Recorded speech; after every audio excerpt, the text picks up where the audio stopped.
I actually responded to Ground Zero. I was there going through the ashes of the World Trade Center. I was there at Fresh Kills. I'm not asking you that. I'm asking you, Congressman.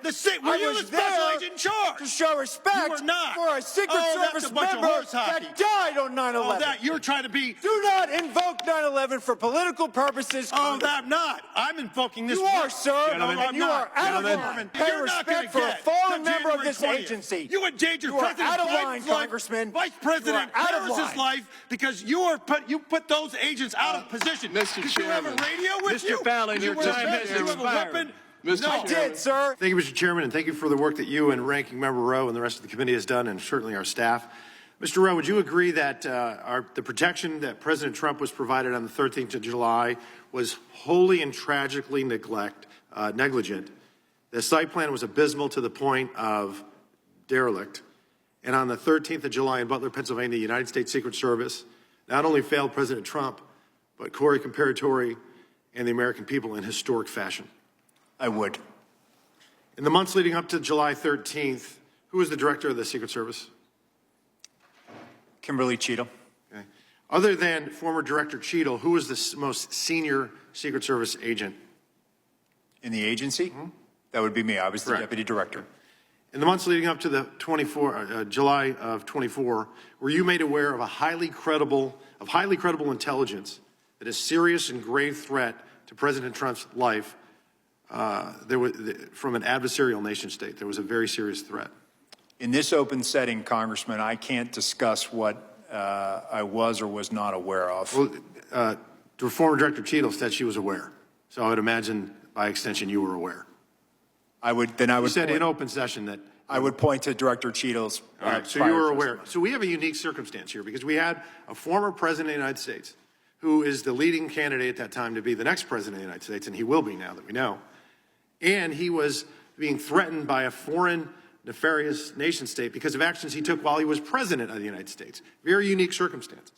So being that you were aware of these unique circumstances, did President Trump, was he provided a security detail akin to what a sitting president would receive?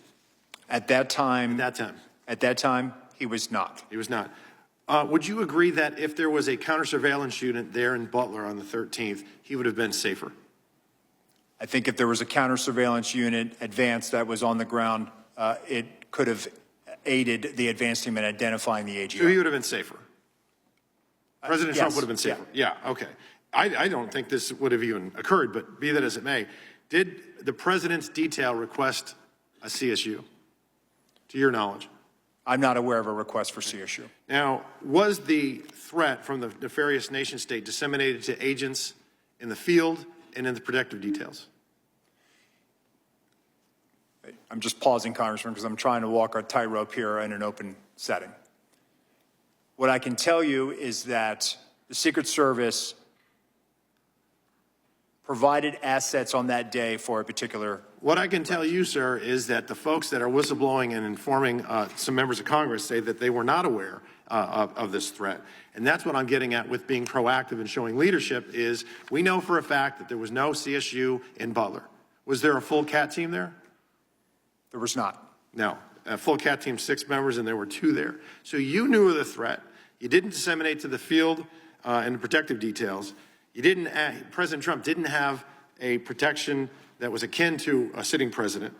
He didn't have the CSU. He had only the 1/3 of the CAT team. So that's that kind of ineptitude and inaction and complacency and neglect that really, quite frankly, is as telling as it is chilling. And had it not been for a very blessed, fortuitous, and a happenstance of a perfectly timed turn of a head, President Trump would have lost his life that day. Now, this is another thing that concerns me. We report to our constituents, and instead of really after this happened, did you go the next day to Butler, Pennsylvania on the 14th of July? I did not. Okay. Did you go that week? I did not. Okay. The FBI held that site secure for 5 days as an active crime scene, and they released it back to the owners on the 18th, and you did not visit. And when did you finally visit the site? I visited about a day after I was appointed. So July 24th? Cheadle came in July 22nd. She got skewered and roasted by the Democrats and Republicans on the Oversight Committee, of which I sit on. She resigned the next day, and then only that day did you go. I'll take your word for it, Congressman. Why'd you wait 9 days, 11 days? Why did I wait 9 days? Yeah. Director of the FBI went to the site. Why didn't you go? Congressman, I think I was appointed July 23rd, and I was there on the 24th or 25th. But you were the second most senior member of the Secret Service. You could have gone. And I was managing from here the crisis. We actually so you didn't go. dispatched. Got it. Did you call the, you were managing the crisis you just said. Did you call the detail that night on July 13th that was protecting President Trump? On that night, they were operational, sir. You did not. Okay. Did you call him the next day? No, I did not. Okay. When did you finally talk to him? I spoke to them when they arrived in Milwaukee. So 4 days later, July 17th, does that sound about right? Yes, sir. Okay. So you waited 4 days. And when we were talking earlier, a couple months ago, this is an epic failure. We all agree on that. And instead of really focusing on the egregious errors and correcting the incompetence and improving the doctrine and changing the culture, there was a massive appropriations request. We know that you have 8,000 employees. We know that they have a $3.1 billion budget, and you asked for $2 billion additional dollars. What sticks in our craws when we report to our constituents, we have to say, hey, this federal agency failed epically, and then they wanted to almost double their budget. How much would it have cost to put somebody on that water tower? How much would it have cost to have drones that were actually functioning that day? How much would it have cost to have an ether cable to where your anti-drone technology would have worked? How much would it have cost to do a walkthrough with local law enforcement to secure the AGR site, or put cameras on that roof, or put agents on that roof, or have your snipers have iPads, or have one command post instead of two, or cordon off the damn AGR complex, 17 acres? That wouldn't have cost $2 billion. And in fact, with caution tape, signs, posts, and stakes, it would have run about $410 because we ran through it. Let's add another zero. Say it's $4 grand. It's not $2 billion. So I got another question for you. Do you recognize this photo?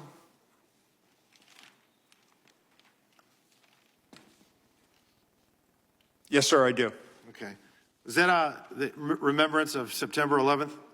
It was. Was it in New York? It was at Ground Zero. Okay. Who's usually at an event like this closest to the President of the United States, security-wise? The SAC of the detail. Special agent in charge of the detail. Were you the special agent in charge of the detail that day? Actually, let me address this. Could you please, staff, leave that? Oh, no, leave that one up with the circle around me. Thank you. So actually, Congressman, what you're not seeing is the SAC of the detail out of the picture's view. And that is the day where we remember the more than 3,000 people that have died on 9/11. I actually responded to Ground Zero. I was there going through the ashes of the World Trade Center. I was there at Fresh Kills. I'm not asking you that. I'm asking you, Congressman. were you the special agent in charge? To show respect You were not. for a Secret Service member that died on 9/11. Oh, that you're trying to be. Do not invoke 9/11 for political purposes. Oh, I'm not. I'm invoking this. You are, sir. Gentlemen, and you are out of line. I would like to ask him a question. Please. You are Order. out of line, Congressman. Don't try to bully me. Order. I'm an elected member of Congress, and I'm asking you a serious question, and you are I playing am a politics. public servant who has served this nation and You spent won't answer time the question. on our country's darkest Mr. day. Chairman, Committee will come Do to not order. politicize it.